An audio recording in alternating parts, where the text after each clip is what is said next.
कि नहीं तुमको जज बनना है, जज बनना। उन्होंने हमेशा मोटिवेट किया। तो सबसे पहले उनको मैंने कॉल किया कि पापा मैं जज बन गई हूँ। तो बेटी ने हमारा और पूरे परिवार का सम्मान बढ़ाया, हमारे गांव का सम्मान बढ़ाया, हमारे क्षेत्र का सम्मान, हमारे जनपद बनाया।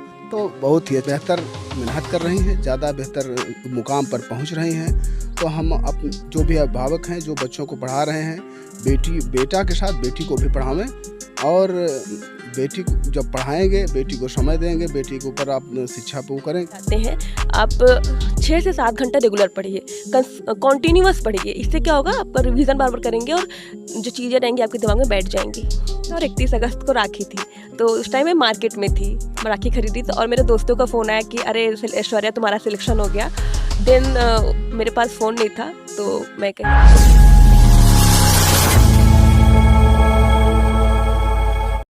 कहते हैं शिक्षा व शेरनी का दूध है, जो जितना पिएगा उतना दहाड़ेगा। हाल ही में एक गाना काफ़ी चर्चित है, पापा मैं छोटी से बड़ी हो गई। अब यहाँ पर बेटी का बड़ी होने का अभिप्राय यह है कि वह अपने पैरों पर खड़ी हो गई। और यहाँ पर अगर कोई बेटी अफसर बनकर अपने गांव को जाती है, वहाँ पर अपने पिता को सैल्यूट करती है, तो वहाँ पर पिता का कहीं न कहीं सम्मान और भी बढ़ जाता है। तो आइए आपको एक कहानी यहाँ पर बयां करते हैं। साथ ही साथ एक सीरियल आप लोग सुने होंगे, अफसर बिटिया, जो कि धारावाहिक आता है, लोग उसे पसंद करते हैं, समझते हैं, मोटिवेट होते हैं। ज़्यादातर लोग उसको गांव में देखते हैं। तो उसमें क्या है, उसमें रील्स पहले से स्क्रिप्ट तैयार किया जाता है, पहले से बनाया जाता है। तो वो एक रील है, लेकिन इसी रील को रियल लाइफ में चेंज करने वाली आज हम आपको मिलाने वाले हैं ऐश्वर्या यादव से, जिन्होंने सिद्ध कर दिया है कि बेटी जो है पापा की परी नहीं, पापा की गुमान भी होती है। तो आइए आपको मिलाते हैं ऐश्वर्या यादव से, जो कि गांव की अफसर बिटिया बन चुकी है। जी मैम, आपको कॉन्ग्रेचुलेसन्स। और ये सफलता का जो श्रेय है आप किसे देना चाहेंगे, एक बार बताइए। पहले तो आपका बहुत बहुत धन्यवाद, आप यहाँ आए और कांग्रेट्स के लिए।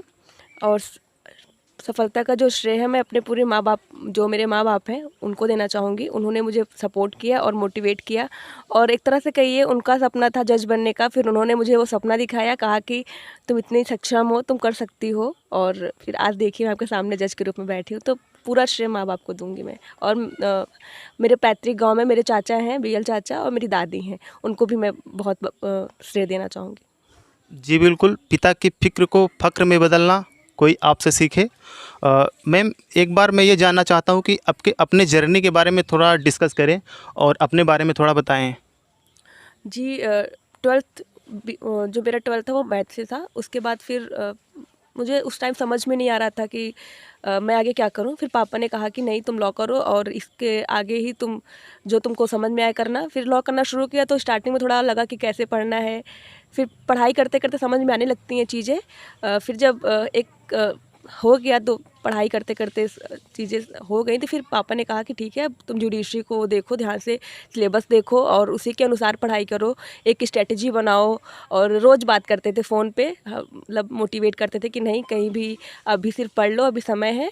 और फिर बस सिलेबस देखा, स्ट्रेटजी बनाई और पापा की बातें ने बहुत मोटिवेट किया। उसी के हिसाब से फिर आज मेरा सिलेक्शन हुआ है। अच्छा, मैं अगर परीक्षा के पैटर्न के बारे में बात करूं, अगर कोई भी एस्पिरेंट इसकी तैयारी कर रहा है तो इसका पैटर्न क्या है? पहले प्रीलिम्स होता है, फिर मेंस होता है, इंटरव्यूज़ वगैरह होता है।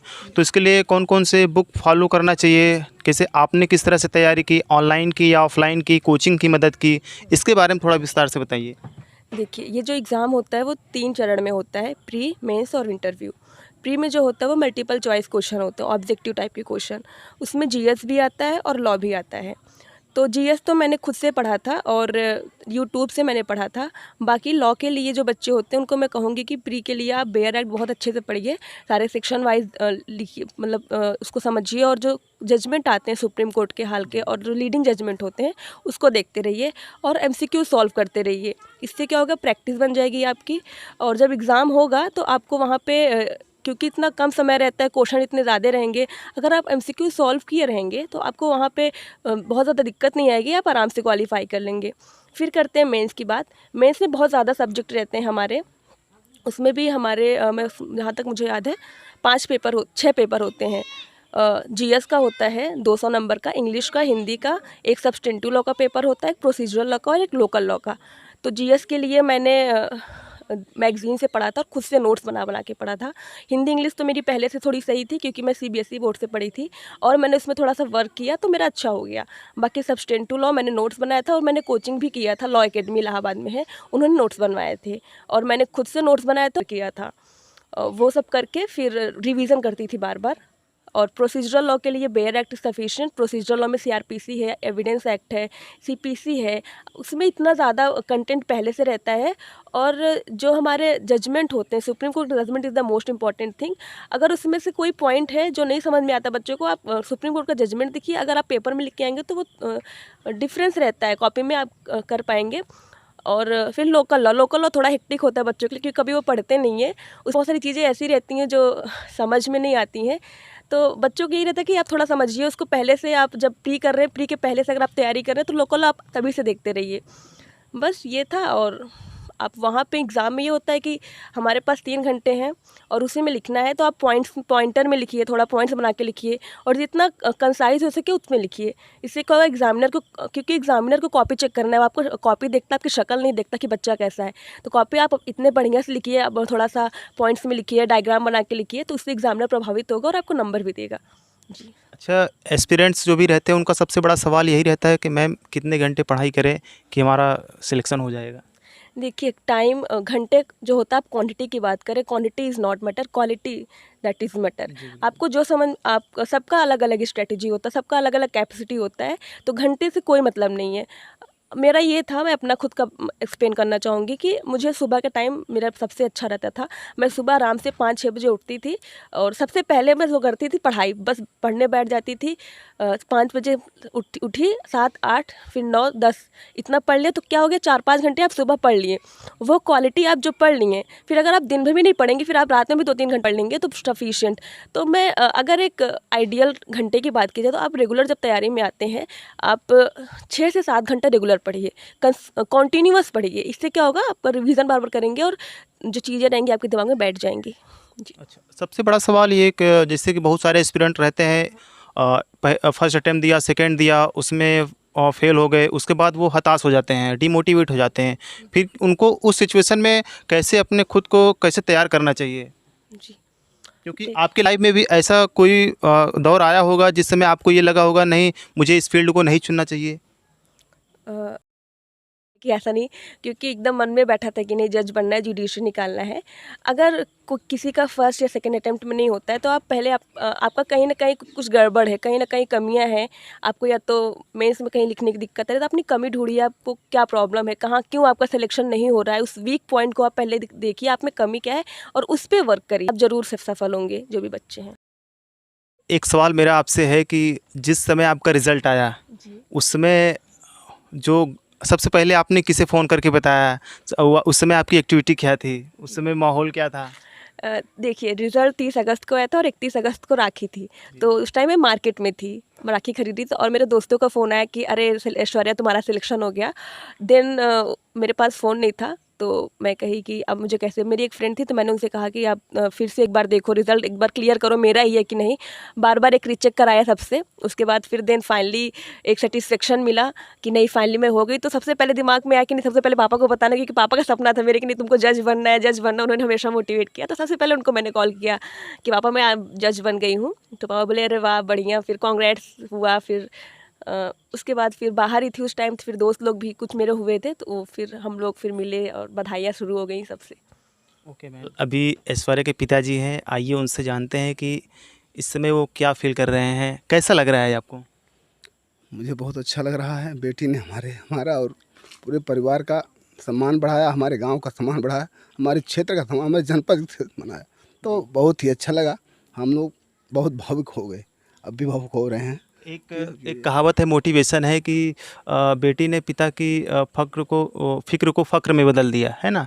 कहीं न कहीं लोग बेटियों को बोझ समझते हैं, तो इस तरह से यहाँ पर ऐश्वर्या जी ने इतना बड़ा मुकाम हासिल किया है, तो उसके बारे में क्या कहना चाहेंगे उन पेरेंट्स को जो अपने बेटियों को पढ़ाना नहीं चाह रहे हैं?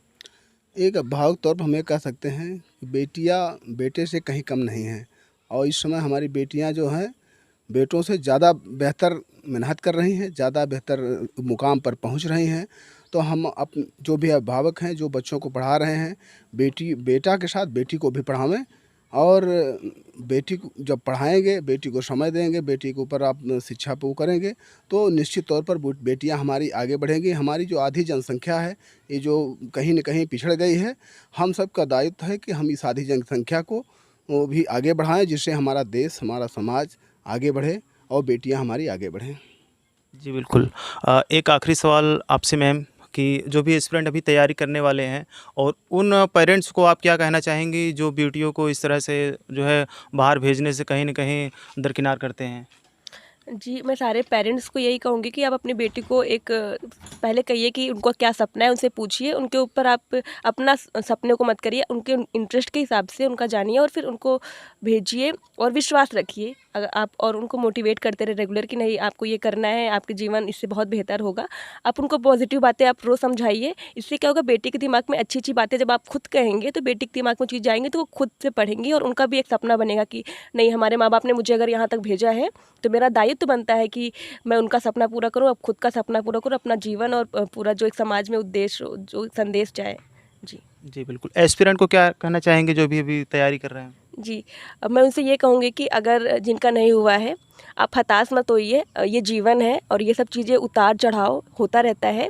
एक बार फिर से लगिए, आप अपनी कमियों पे ध्यान दीजिए और बस लग जाइए। ज़रूर अगर आप ईमानदारी से मेहनत करेंगे तो ईश्वर भी देखता है। आप लगन से पढ़िए, ईमानदारी से पढ़िए और एक मैं कहूँगी 3 चीज़ें फ़ॉलो करिए अपनी लाइफ़ में। एक कॉन्टिन्यूअस पढ़िए, जब तक आपका सिलेक्शन होता नहीं है, आप कहीं से ब्रेक मत लीजिए।